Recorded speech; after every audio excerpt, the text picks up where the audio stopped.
There's a town in Laguna where my family comes from. My great-great-great-great-great-grandmother on my maternal side, the Obials and the Adeas.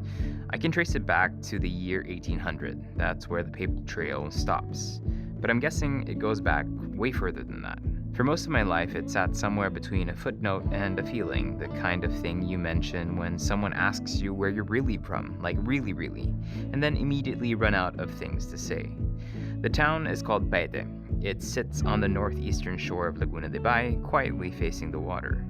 The name itself comes from Paete, the Tagalog word for chisel. Every part of Paete's identity is held there. The craft was there before anyone else came to document it, and the skill was the fact of the place, not something that was added later. It's also slowly a town where people leave, the younger generations go. The wood carvers who couldn't survive the market shift went to cruise ships and hotels carving ice or fruit. The town now exports seafarers almost as readily as it once exported saints. I came because I wanted to understand what I'm connected to, what that connection actually means in practice, and when you're lost, looking to be found.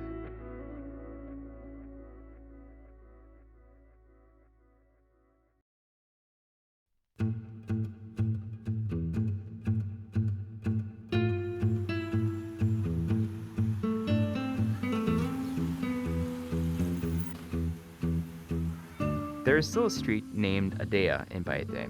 There is still an ancestral house called Adea. I didn't know what to expect walking in, but the moment I said the name, something just clicked. People came, not all at once, in that particular Filipino way of arrivals, one person telling another, someone stepping out to grab something or to confirm something. By the time I sat down, I had been told that I was related to at least a dozen people I had never met. Hi, morning po. Hello, good morning. Morning po. What's strange is that the awkwardness I braced for never really came. The name was enough. It was kind of like a password. And once it worked, the stories started coming without me having to ask. Can I see the picture you're saying? So this is your daughter. Yes. Do you remember when this was taken? Oh, no. I think she's mga ilang taon siya dyan? Mga ano niya, 4. 4. Si John Ernesto. Anak Tapos, ni Tita lawyer Malu. na siya ngayon. Si Tita. And that's me. I always had big hair, so that's why I'm wearing a hat, because my hair is very, very messy. So how is everyone related here? Gaddi, she's the eldest daughter ng ano. We have 9 in the family. 9 siblings. Yes. Okay. I'm the eldest girl. He's the youngest. You're the youngest. Okay. Si Ed. We are 3 only in the family. Okay. Alive. So your parents would be the cousins of Lola Keta? Your Lolo Erding. Lolo and my Erding. father, Simon. Second cousin. Second cousins. Yeah. Okay. That's why your mommy Yeah. and me, Second third cousin. third cousins. Third cousin. Each time people ask me where I'm from, I mean, my mom, as you know, was born in Manila, right? So it's very hard for me to say I'm from Paete, and I've never really took the time to visit it. That's why for me it was important to do this, to come back to this town, right? So how many Adeas are left in Paete that actually live here, you think? Dami pa nga Adeas dito? Madami pa. Ito, isa rin eh. The husband is Adea. That's why I call it.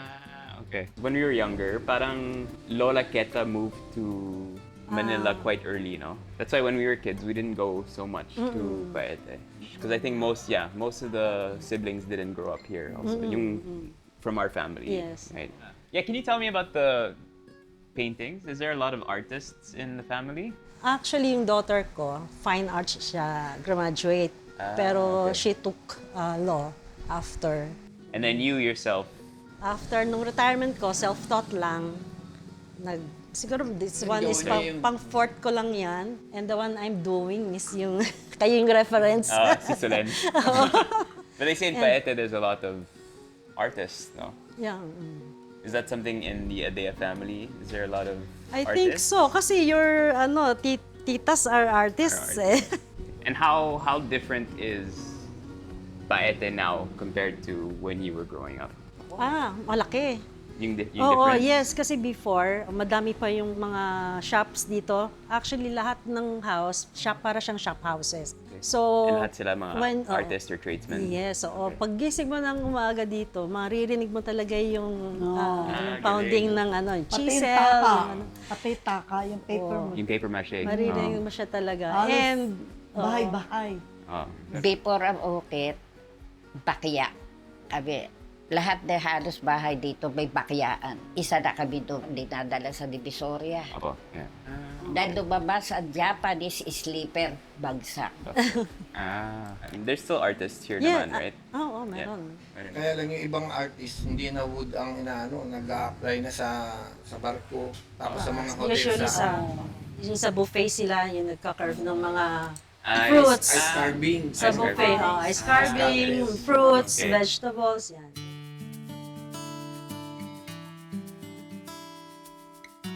I've always wondered where the creative streak in our family comes from. My mom does everything from painting to ikebana. Both my sisters are amazing painters, and I like to think that I can cook. Kind of an art, right? I also see it in my own daughter and in my nieces and nephews. All of them can sit down in front of a piece of paper and create something. The Franciscan friars who arrived here in 1580 found a community already carving. They called them buen ebanistas, good cabinet makers. They commissioned work for their churches, the townspeople delivered. And then they kept going, refining the craft across generations until it became something the whole town carried as identity. So you'd say everything here built in 1948. Yung ukit dito, unfinished. Namatay yung gumagawa Dapat Ito. meron din to. He gets- died. He died while doing it.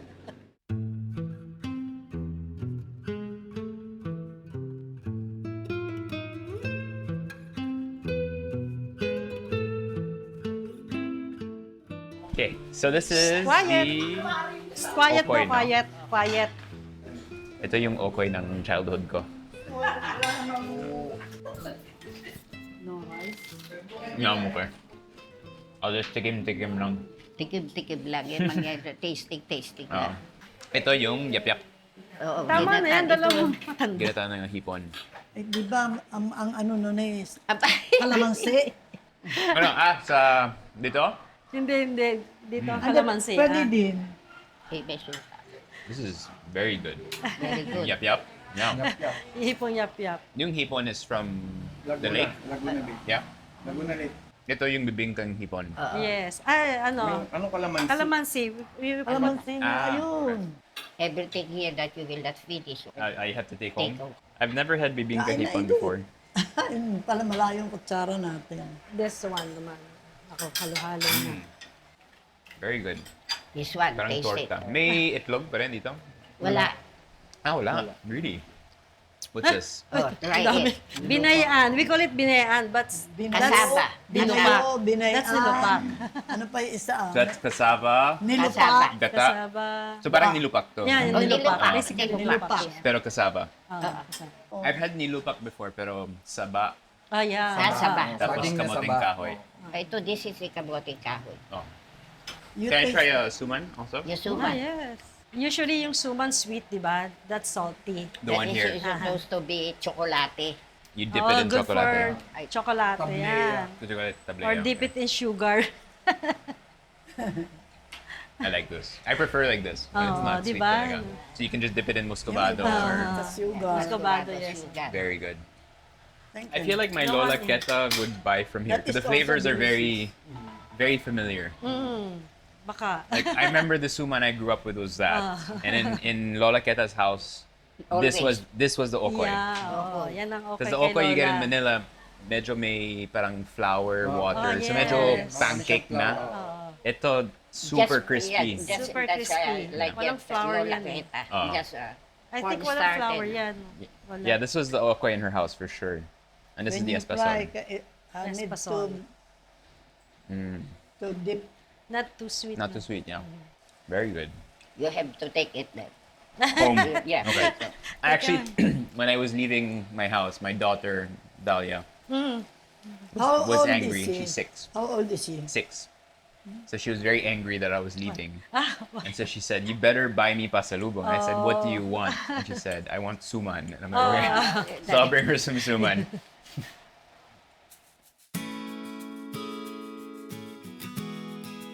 One of the things I love most about smaller Philippine towns is that everyone has one person to call, one cook, one specialty, one dish that they can reliably produce better than anyone else you will meet in that town. On Sundays and during fiestas, Paete works exactly like this, ordering dishes in kakanin to be picked up in time for the post-mass meal. So again, it's that idea of perfect pairs. So we have our hubad, kind of like your lumpiang hubad, different because it's chunkier, served with their version of a bringhe. In everything I know about Filipino food, I always thought bringhe was particular to Pampanga. Seeing the bringhe here, very different, right? But the coolest part about it, not only is it delicious, the guy who delivered it is also the guy who made the horse statue at the entrance. So I'm tucked away here in the side because it's been a little overwhelming. There's this constant influx of different people walking in a house, and all of them are multi-talented. They're artists, they work in the arts. They also had jobs showing you that there's a necessity to make money when you're an artist, and their stories are just so rich. And it kind of shows a lot to me also about my background. Maybe there's some personality ties there, but I kind of see myself in a lot of them in terms of that constant battle between creativity, business, figuring things out. So it's been really cool being here so far, and this is just the first stop. And the other thing that I really appreciate is the food in Paete. Everything, I mean, I'm so confused now about all the different types of foods that is here, but it really is people making these things at home. So if you were to walk around the town, would you be able to get these dishes, in a carinderia and stuff? I'm not sure, we're about to discover that, but everything that we ate today was specifically made by a homeowner that is known specifically for making the best shrimp okoy here, or the best shrimp bibingka. So it just shows you how particular people are here with their food. So good.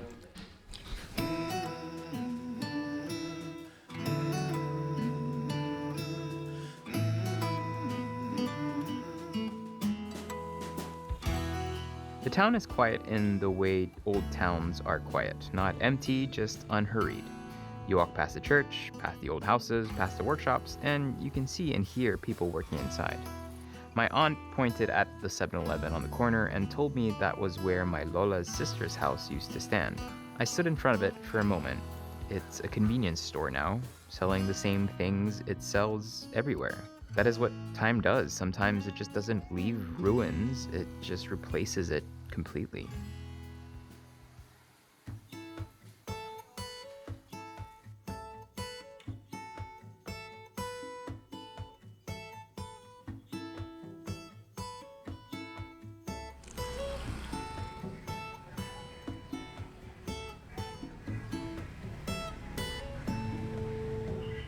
That's really good. It's a turon filled with buko. So good. You know what's funny? As I was talking to the vendor, she said, one, what are you doing here? And then two was like, oh, we're doing videos on the Adea people. She goes, oh, so you were the one who used to own that 7-Eleven. I was like, no, not me, but people I was related to. The town has evolved, but it shows you how that small town mentality is still very much there. People know everyone. And from the experience a while ago, I feel like I'm related to every single person in this town. Because apparently, what we found out is my great-great-grandmother married 3 times. Go grandma. And so she has 3 different branches of families. So one of the persons I was sitting with a while ago, she was from a different branch, a different marriage. And so imagine you already have 1 genetic pool from a family tree, times that by 3. There's a high likelihood that I am 3rd and 4th cousins with a lot of people in this town. It's a good thing I never dated anyone from here. The town hero of Paete is not a general or a politician. It is Mariano Mandriñan, a woodcarver whose Mater Dolorosa was awarded by the King of Spain in Amsterdam in 1882. The town's patron saint is Saint Joseph. The church inside has retablos carved in 1840 by Bartolomé Palatino, no nails, held together by wooden dowels. Rizal mentioned the place in Nolimitangere, noting its carpenter shops issuing images. Work from Paete is in St. Peter's Basilica in Rome and St. Patrick's Cathedral in New York, in churches in Mexico and California. The hands of this town literally reached further than most people here have ever traveled. I thought about that for a while, the reach of it. Mang Luis Ak started carving at 11 years old, using a set of chisels borrowed from master carver Tandang Nano Madrigal. He studied fine arts at UP, worked as an illustrator in a printing press, was an apprentice to national artist Napoleon Abueva, then came back to Paete and spent the next 50 years doing what he came back to do. He is, by most accounts, the best realist sculptor working in wood in Paete today. His work is in collections in Manila, San Francisco, and Rome. This is all about Filipino culture and tradition. That's what I realized. Most of his work is surrounded. Yes, Filipino folklore. So lahat ng items niya is actually original designs niya yan, no? Okay. So, Tapos lahat mga scenes from Paete? Or actually, entire Mixed. Philippines. Okay. Yes. And then, since si tatay is naging illustrator sa comics Yeah. from 1974 to 1976, sanay siyang mag-drawing, no? So, anything na gusto niyang i-design at i-drawing, kaya niyang iukit. So, ito yung mga samples niya. and he was able to translate it into Yes. sculpting. Okay. Yes. Does he do private commissions or? Yes, it's either religious item or yung mga sarili niyang design, which is itong mga Filipino folklores Okay. natin. So every single person. Yeah. Yeah. Wow, it's a lot of work, huh? Yes. Wow, this is cool. Yeah, so this one is tug of war. Mahigpit siya when it comes to detailing. Yeah. Especially yung facial expressions. Hirap talaga. Hirap, yes. So Ah. yung talagang kinakailangan talaga makita mo yung ngiwit ng mukha.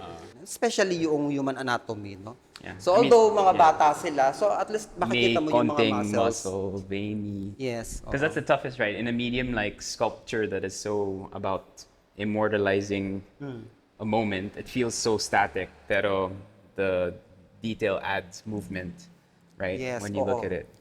I know most of the wood carvers in Paete actually stuck to a lot of religious carving compared to sa other places where they were doing more secular and different subjects. But in Paete, generally people learned through religious sculptures. Yes, oo. In Paete in general, is there still a lot of wood carvers or not as much as before? Hindi siya katulad ng dati. Dati, So, yes, nung buong street, no? mas maraming mag-uukit noon kesa sa ngayon. Kasi mostly kasi ng mga wood carvers namin is mas na-focus since 1980s sa pagiging seafarers, no? So, ice carving, fruit carving, vegetable carving. So they all leave also- for the boats. Yes. So,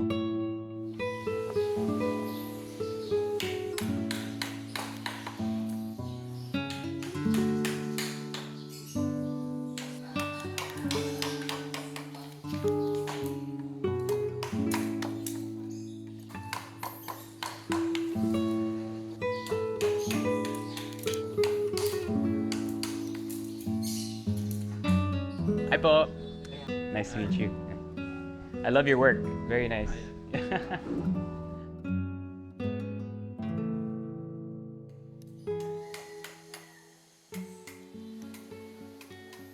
Nagsimula wood carving nung panahon pa ng Kastila eh.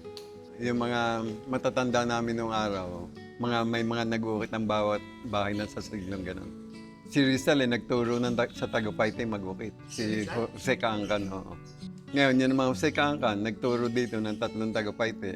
Ngayon, 3 matatanda na nga. Pero mga patay na, wala na lahat. Yan. Hanggang sa kumalat na ang pag-uukit dito sa Paete.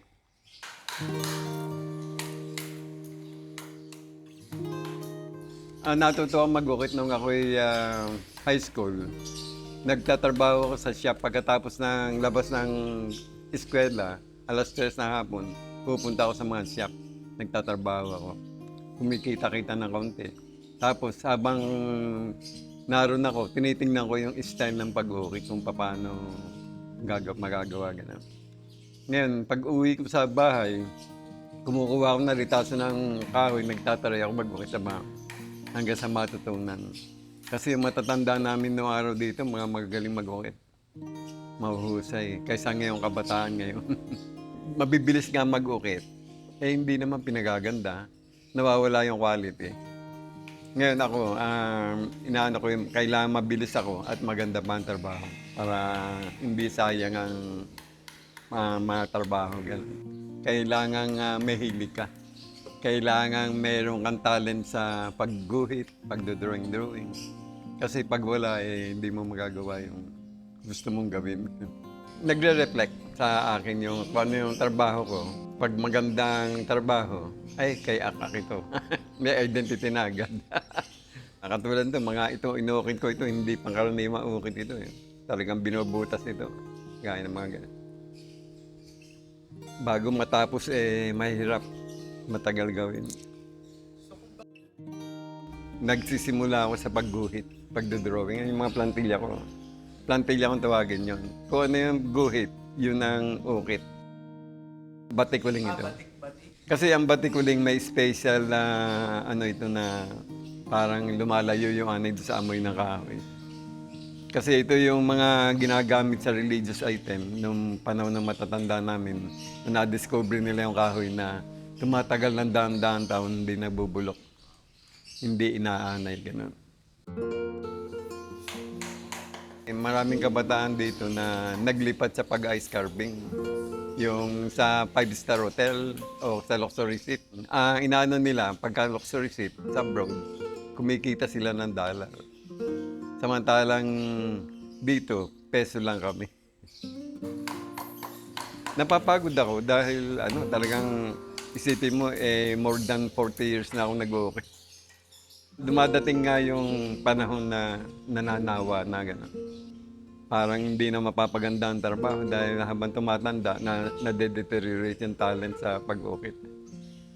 Hindi na kasing lakas pati nung araw ng mga kabataan. Merong pag tumatanda na, nagsasara na talaga. Pag dumating yung panahon yun, naka-stack na lang itong mga ukit niya. Wala na nag-uukit. Pero at least kahit papaano, basta tuloy lang kasi pagka natigil ako, nangihina o yung mawala na yan. Kailangan tuloy na tuloy.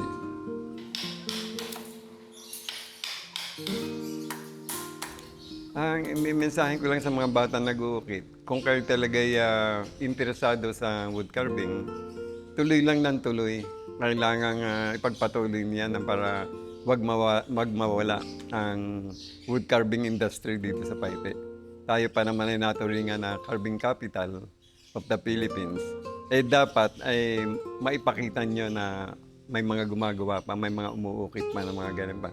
Katulad ko, kaya ako yung nagtayo ng ganito, tsaka ng museo, para hindi mawala ang ukit sa Paete. Kahit wala na kami, pag dumating ang panahon na makikita pa yung mga ukit dito, naka-stand pa yung museo.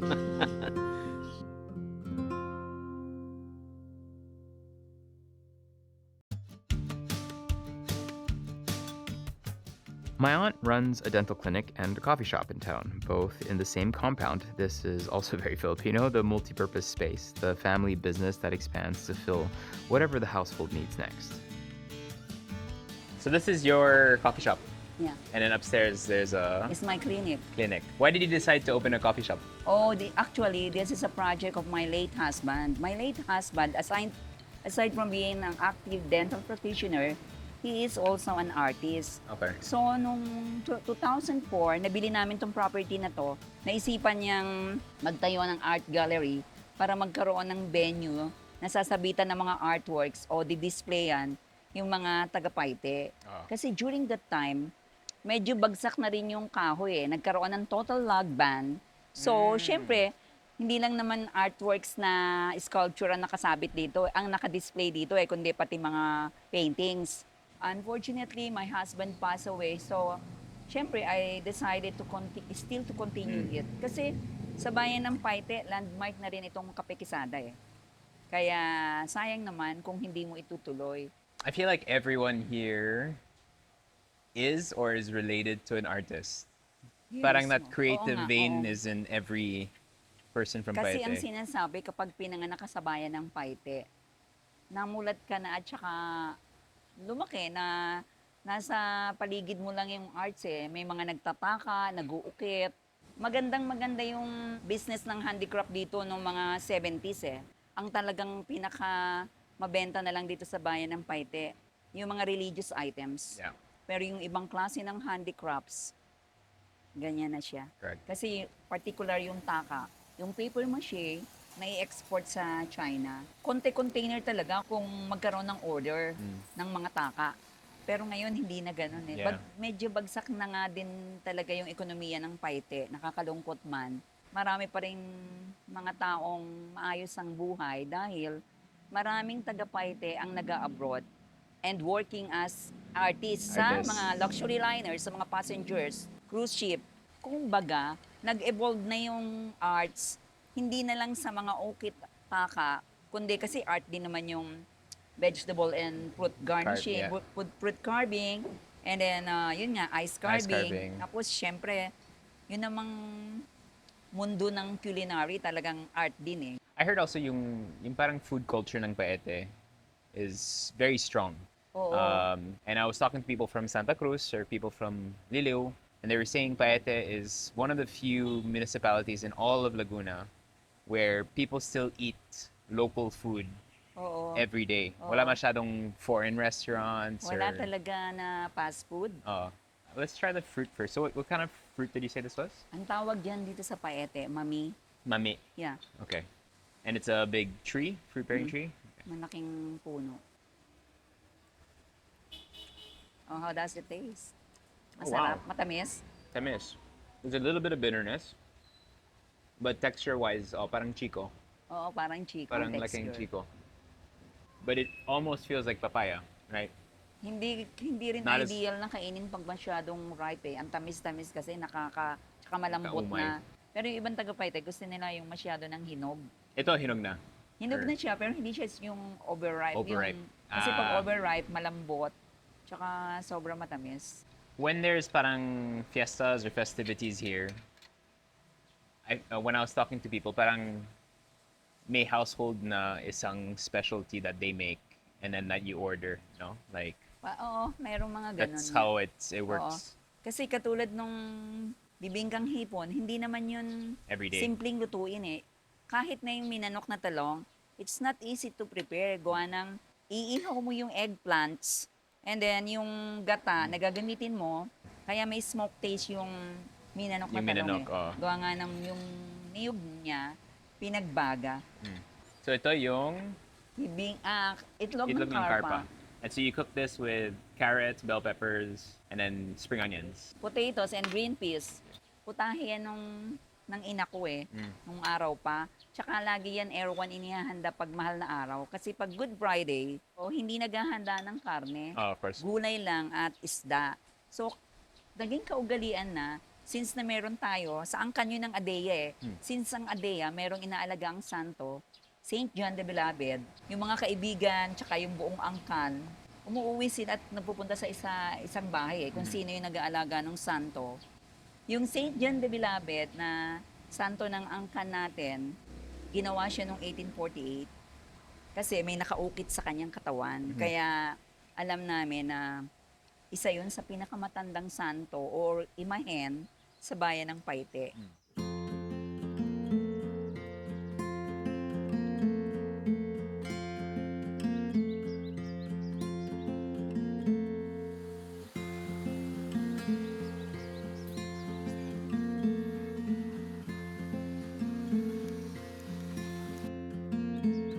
There's a point in a long day of eating and talking and discovering things that you didn't know about yourself where you just need to sit down somewhere small and quiet and just let it all settle.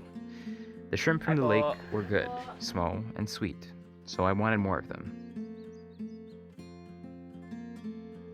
Now this is the first time I kind of have a moment to myself. Ooh, that rice is like how I like it, nice and soft. That with the alamang is gonna be perfect.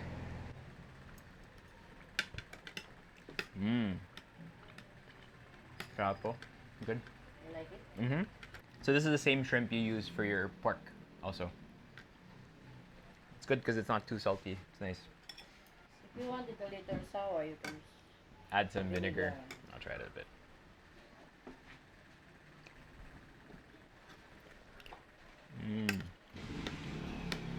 So I feel like there's a thread of thought here. What happened to the wood carving industry here is something that, you know, food can take that direction unless we nourish it. And exactly the same thing with kind of family ties, right? If you don't take the time to nourish them, be aware of them, research them, these things can easily disappear. And it's the same thing with all the recipes that we've been featuring. Especially in towns like these, you know, it's kind of like a ironic situation in a sense where people are saying in Laguna, Paete has this very strong culinary culture where people don't necessarily eat much fast food yet. They prefer eating their local dishes, but those local dishes are not easily found and have to be pre-ordered in advance to people who make them at home. So there's this idea of eating local, right? That is already there, but there's an accessibility issue in that if you're a tourist walking here, you probably won't be able to taste these things unless you talk to people first and they order it for you, just like what happened this morning. So there's lots of those here. Everything we ate this morning was from practically a different household, right? But we were able to contact one. You guys remember that beautiful shrimp bibingkang that we had, which is super unique, and I think very unique to Paete. We were able to contact them, and they're gonna show us how it's made. But I'm gonna polish off this beautiful, beautiful alamang.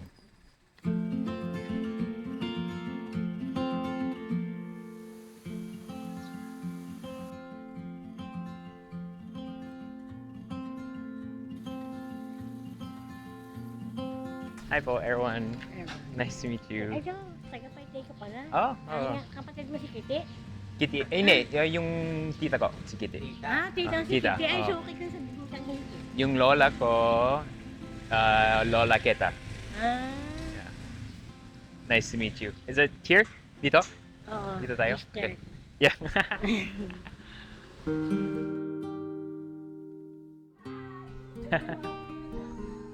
Hi po.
Okay, I'll sit here. Salamat. Yan. Yan. Akin muna ako ngayon One night only. Oy! Very good. Game? Natikman mo na to? Before? Masarap. Masarap ba? Legit, oo. Oo. Baka kalimutan mo pangalan mo dyan. Promise. Makakalimutan mo din si Anjan. Oh. Sino ba yung asawa ko? Ah? Hindi ko alam. Nasa bahay. Nasa Tayo bahay muna lang. ng dalawa. Ah, okay.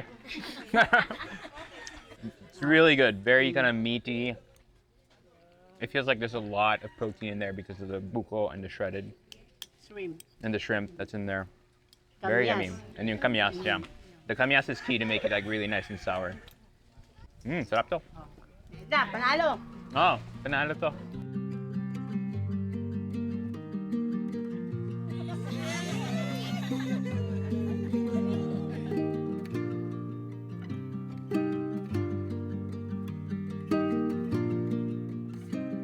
Roots is a word people use casually. My roots are in Laguna. My roots are in Paete, as if a place is something you can simply claim.